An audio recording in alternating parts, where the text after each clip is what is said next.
So with this introduction into hiking, I think it's reasonable to not expect perfection from everyone.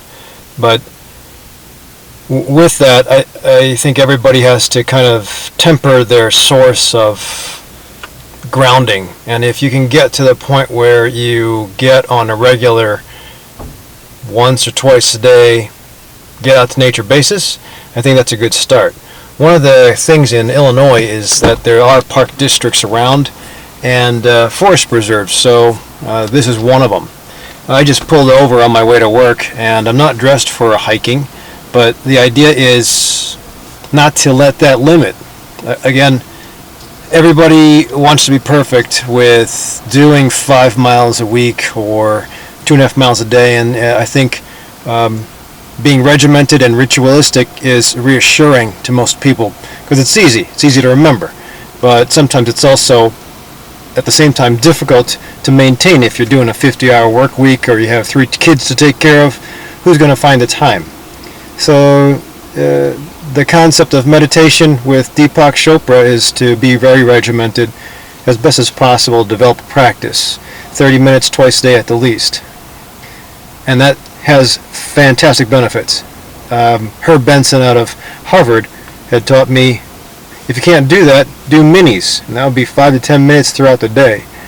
And the theory is that if you can't, don't beat yourself up, just try to get the practice started. Hopefully, sooner or later, your body will know what's good for it, and it'll crave, and you'll carve out somehow some more room for further practice. So this is a nature preserve, and this is going to take you to what I would witness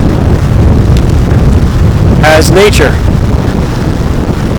Nature doesn't have to be a calm sunny day by a seashore. It just is sometimes getting out. You'll notice a lot of times when people are alone in a park just facing what seems like nowhere, you'll think, oh, they must be sad for some reason. And I think that nature does have this way of grounding you, getting you away from all the distractions of the internet, the busy highway, 9 to 5, bills, 24-hour TV. Nature has a way to disconnect you, and when you're disconnected, you have this opportunity to reconnect with what's healing inside. So even if I'm not in the best of conditions, take advantage of the environment that I have available to me. And here in Illinois, it's kind of flat, but still we're getting out to disconnect with technology and reconnect with the healing power of nature. Even in wind, you'd say wind is not a great thing because it's cold. But that's part of the season we have to deal with. The objective would be to dress properly. So if there's wind, you wear a hat, you have your neck tucked up or wrapped around, and you protect yourself. And I'm on my way to work, so I am dressed pretty appropriately for this kind of weather, but also would tolerate this wind. Now, if I'm tolerable of the wind, the weather, if I'm sheltered, then I can just sit back and take in the quiet, or at least the energy of nature.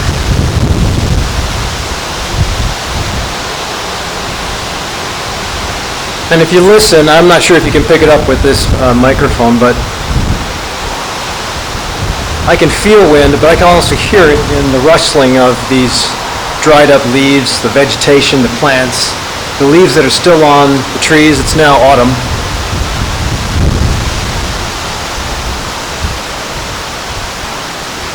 But the good thing is, with that persistent noise of wind, I don't hear any cars. I don't hear any beeping. And again, it takes away from the distraction. Even in the middle of snow, if you're in snow or if you're down in a downpour, there's ways to, after you protect yourself from getting cold or having the immune system lowered, there's ways to reflect with what's going on around you, what's going on inside you, and then let those messages come out. I think that's the idea, is when you disconnect with technology and reconnect with nature,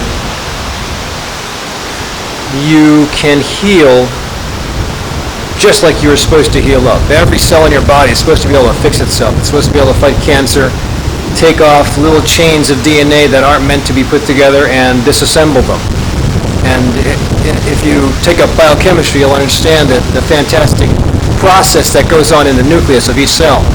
And we're not sure about why that goes bad when you turn 50, 60, or when you smoke. Well, actually, we do know why it goes bad when you smoke, when you become obese, when you don't exercise, when you eat improperly in the wrong foods. We know why.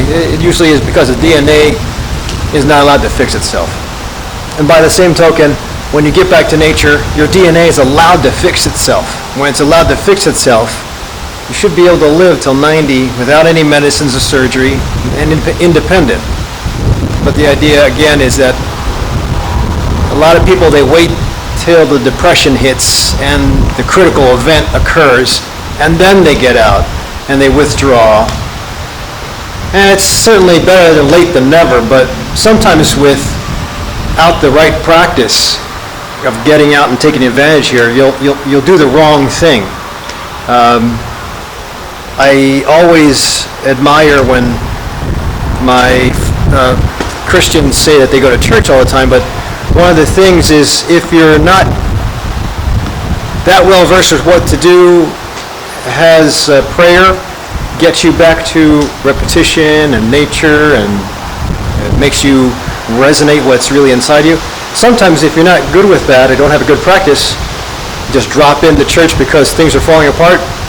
Some people will tend to ruminate, and they'll say, God, why did you put me through this? When am I going to get better? Why is this person bugging me? Why am I being bullied? And sometimes when you ruminate, there is a small percentage of chance that you might actually let go of the same emotions and hormones that you've experienced when you were going through the traumatic event. So that's not good. And that's why it's nice to have a steady practice, at least before the critical event occurs in life. And critical events can be loss of a parent. Critical events can be diagnosis of cancer, or even something small as you now have diabetes, or you cannot go running anymore because we have to do a knee replacement. Sometimes those are, or you can't practice martial arts because you now have a positive rheumatoid factor and we have to give you arthritis medicines. Those are all, depending on the person, critical events. And if you have a good practice of grounding before the critical event, you'll make it through, hopefully, muster up the forces you need to get through those times and stay healthy. If you don't have a good practice, it's better than nothing, but boy, trying to develop that practice at the last minute when you're trying to fight through a critical event is real tough. And that's where counseling comes in handy. So you can get somebody to help you, guide you, observe your practice, and help make outside references or recommendations on how to tailor your practice. I think it's better. You're better off with a coach, a spiritual coach, a physical coach, nutritional coach. I think they're all useful. You just have to find the right person. And if you try to search for all those folks, those coaches, those integrative doctors, when you're sick, you might have another load of work to do when you really don't have the energy. So getting ready when you're, say, 30 is probably a good idea. No problems with getting ready when you're 20. In your teens, I don't think that's the biggest issue. There's other things, but it's all a matter of getting ready. And if you do it beforehand, you will favor better off during your critical event or during someone else's critical event when they depend on you. So you can see the practice is beneficial all around. And again, bottom line is, just like stop, drop, and roll, stop, park, and walk. It's probably a nice idea to get into the habit of wherever you are. Whether you do a 30-minute hike twice a day or you do a Herb Benson 10-minute mini, just do it. objective is to start the practice. So right now I'm done and I'm going to head to work, and I didn't take too much time out of my day, and I actually feel better now that I've talked to you all, and I've just touched base with nature again. Believe me, if it was better weather, I'd probably be in shorts. Well, going to work, but I'd probably take off my shoes, but this is what I got to work with, and that's what I'm going to do for now.